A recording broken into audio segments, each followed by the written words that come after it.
Welcome to Chapter 12, The More the Merrier. Morning came much earlier than Serieve wanted, but it came all the same. He rolled onto his back, winced, and instinctively reached for the tender bump on his head. The pain had returned in full, dull waves. He stared up at the wooden beam running along the ceiling, eyes squinting until the blur of sleep faded. As his vision cleared, other senses woke too, the muffled clatter of dishes, low voices, and the rich smell of something frying downstairs. Whatever Gretchen had given him last night had worked wonders, but it clearly hadn't lasted. The pounding behind his eyes made that perfectly clear. Maybe she's got more of that blue miracle lying around. With a groan that felt far too dramatic for this early in the day, Serieve dragged himself out of bed, pulled on his clothes and gear, and followed the smell of breakfast down the stairs. At the bar, Gretchen and Tanner sat with steaming mugs in hand. Wisps of fragrant steam curled up, and Serieve caught the faint, earthy scent of tea. Good morning, sir and madame. Tanner lifted his mug, half-lidded eyes suggesting he was only barely awake. Good morning to you, good sir. It's been a while since someone with manners stayed at this inn. Tanner grunted softly, which was either agreement or an attempt not to fall asleep on the bar. Come, have a seat. What would you like to eat, dear? Really, ma'am, I'm not all that hungry, thank you. You're fooling yourself if you think I'm going to let you out of here with an empty stomach, young man. Gretchen pushed herself up with a determined little huff and disappeared into the kitchen. Pots and pans clanged almost immediately, like she'd been waiting for an excuse to cook. Actually, if you have any of that potion she gave me last night for the pain, that would be great. Tanner's eyes sharpened a little at that. That bump still sore? Yeah, that girl hit me pretty hard last night. Tanner gestured for him to lean in, then peered at the lump with the squint of a man who had seen far worse. It's looking better, but it still has a ways to go. It sure hurts bad enough. Before he could complain further, a new scent cut through the haze of pain, a sharp, savory aroma of meat sizzling on hot iron. His stomach growled loudly, betraying him. Something smells good.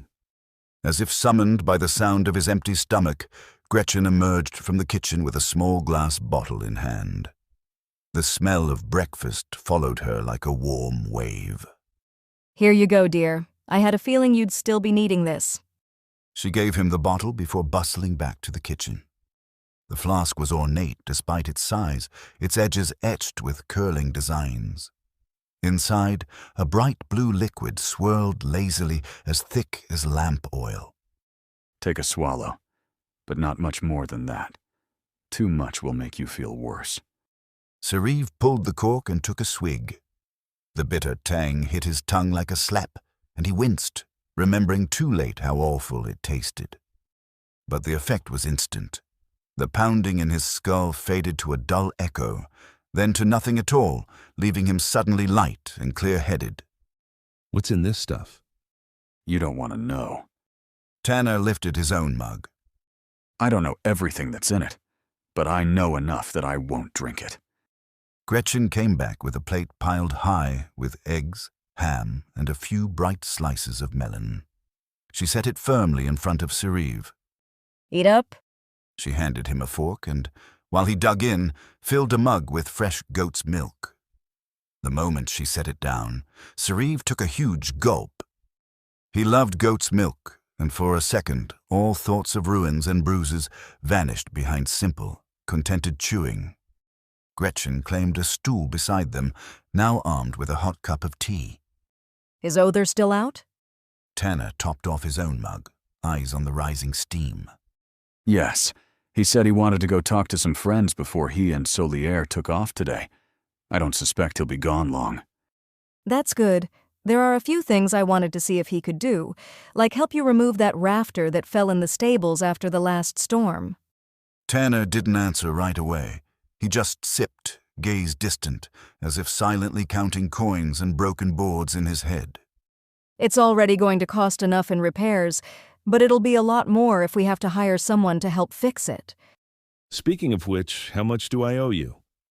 Serieve wiped his mouth with the back of his hand and set his fork down.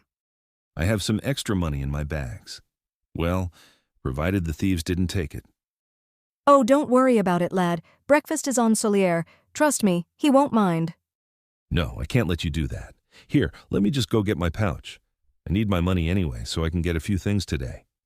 Serieve started to rise, but Tanner's hand settled on his shoulder, easing him back onto the stool with surprising firmness. Here, let me get it for you. You finish eating before your eggs get cold. Tanner slipped out through the side door, keys and pouches clinking softly at his belt. A moment later, footsteps sounded on the stairs, slow and heavy, like someone trying to remember how to be awake. Good morning, Solier. Solier ran a hand through his tousled dark hair and mumbled something that didn't quite qualify as language. He collapsed onto a stool and, without looking, grabbed Serieve's mug and took a swig. The change in his face was instant. He slammed the mug down and spat the drink back out. Yuck. What in the devil are you drinking goat's milk for? I like goat's milk, remember? Solier winced as if the memory hurt. Oh, yeah. How could I forget? He abandoned the offending mug and reached for Tanner's instead. What would you like to eat, Soliera? I'm okay, Gretchen. I'm leaving in a moment anyway, so I won't have time to eat. Gretchen gave him a look that said she had heard every word and chosen to ignore all of them. She strode back into the kitchen without replying. Serieve set his fork down again and turned towards Solier. Where are you heading off to? Just to meet with some people. How's your head? Better, and thanks for breakfast. Solier blinked, then frowned as realization dawned. You're kidding me. You're costing me a fortune. Hurry up and heal, and get out of here before I'm broke. If you keep this up, I won't even be able to pay the fee to enter the ruins. Speaking of which, I want to join you and Other when you go. There's strength in numbers. Solier studied him for a long moment, blue eyes sharp despite the sleepiness. You don't have any money, so you can't pay the fee, and I'm not paying it for you. I still have some money. Not a lot, but enough, I think. I know you, Serieve. Knowing you, you'll charge head first into a situation without thinking and get us all killed. No, I won't. I'll talk to Other about it, and we'll let you know. Other and I work well together. I don't want you throwing us off. As he finished, the inn's heavy front door swung open with a creak and a thud. Other stepped inside, filling the doorway with broad shoulders and easy confidence. Serieve saw his chance and leaped on it. Other, do you mind if I join you and Solier on your trip? Sure, the more the merrier. Solier closed his eyes for a brief, pained second. Okay then, it's settled. I'll get my stuff ready. Fine. I'll be back later. We leave at the break of dawn tomorrow morning. If you're not up, ready, and waiting by the time we are, we're leaving without you. He snatched up his cloak and hat and strode out into the day, still muttering about expenses.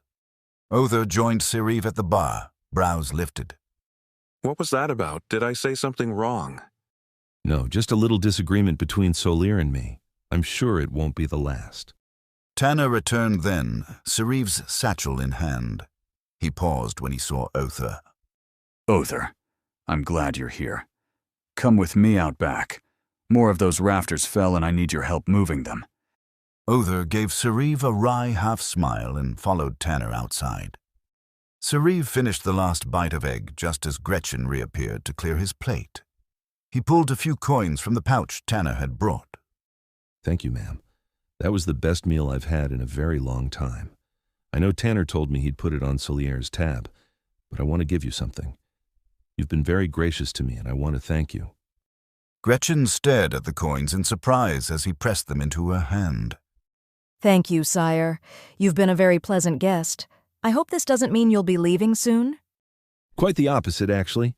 I just talked with Solier and Other, and I'll be working with them for a while. So I think you'll see more of me? Oh, that's fantastic. It's nice to have paying customers around. She carried his dishes back toward the kitchen, humming under her breath. Serieve rose from his stool, tightened the strap on his satchel, and glanced toward the door that led to the stables. Tomorrow he would face ancient ruins and real danger. Today he had a chance to prove that he was more than a reckless burden, and he intended not to waste it. We hope you have enjoyed this latest chapter. If so, please click on the like, subscribe, and share buttons to help us grow the channel. Your help makes these chapters possible. Stay tuned for the next chapter. There's a sucker born every day.